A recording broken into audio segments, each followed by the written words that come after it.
What's up, guys? Omar Foster here at the TRU GRIT headquarters in Las Vegas, Nevada. We're about to unbox this TRU GRIT Runner and show you guys how to piece this bad boy together. As you can see, our TRU GRIT Runner comes well packaged for you. It does weigh 415 pounds, so you may need a little bit of help with it, but we are going to show you how to unbox this, unpackage it, and get it ready to rock and roll.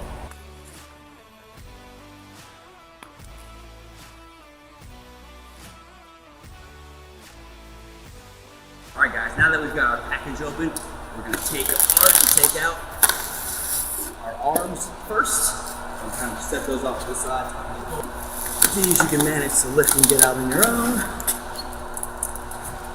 We've got our computer monitor in this box. We'll save that to the end. And the TRU GRIT Runner comes with batteries. Thank you. So, toss member here, we'll save this to the very end.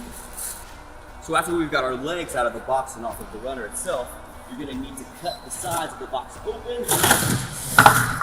As you can see, it comes double boxed to really protect it from getting dinged up during transport. After you've got the outer box off, you can go ahead and peel apart or cut apart the inner box. Alright guys, pending your shipping options, your runner may come on a pallet, in which if it does, you'll more than likely need a partner to get it off the pallet. One person lifting from the front, one person lifting from the back. If your runner comes on a piece of plywood for the support like this one does, you've got a nice easy handle to grasp here, and more than likely most people can deadlift this up onto its wheels, and then from there, walk it back to wherever you plan to set your runner up at. In your Grit Runner will come all of the hardware that you need to mount and put together your Grit Runner. Check it out. Alright guys, we recommend putting on the left side arm first. That way when you get this mounted, you can tilt it over to the side so that we can mount our wires for our brake lever and our resistance. Alright guys, I've got my left arm unpackaged here, and you can just go ahead and slide this right onto the support beam. Alright guys, so we've got 6 bolts that hold these arms together. I do recommend getting a few from the bottom, tapped in first, just hand tighten, before you decide to tighten it fully with your Allen wrench key. Now you do have to line these up, so you may need a partner to hold the arm as you get them in.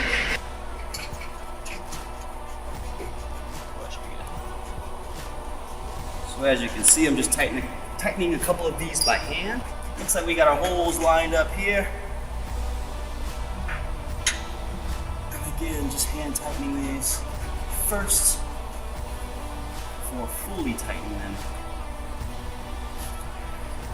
So now that I've got the bolts hand tightened, I'm going to take our Allen wrench key here and then fully tighten up our left arm, making sure that it's properly secure.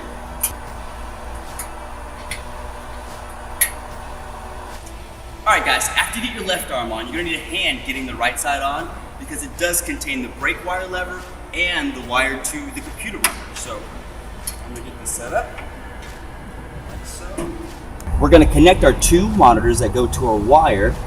Make sure after it clicks, you move it out of the way so it doesn't pinch metal on metal. And then we're going to slide this on nice and smooth like so. And this is where you'll connect the cable to the brake. As we are close to the end of putting together the Grit Runner, I've got my cross member here. I'm going to go ahead and slide the left side in first, because we'll need to connect our cable to the monitor second on the right side. You just click in the 2 wires just like so. Hear that click, should be good to go.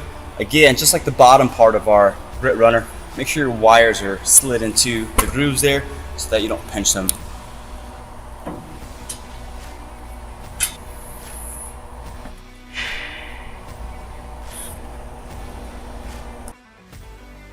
One of my favorite pieces about the Grit Runner is the resistance lever here.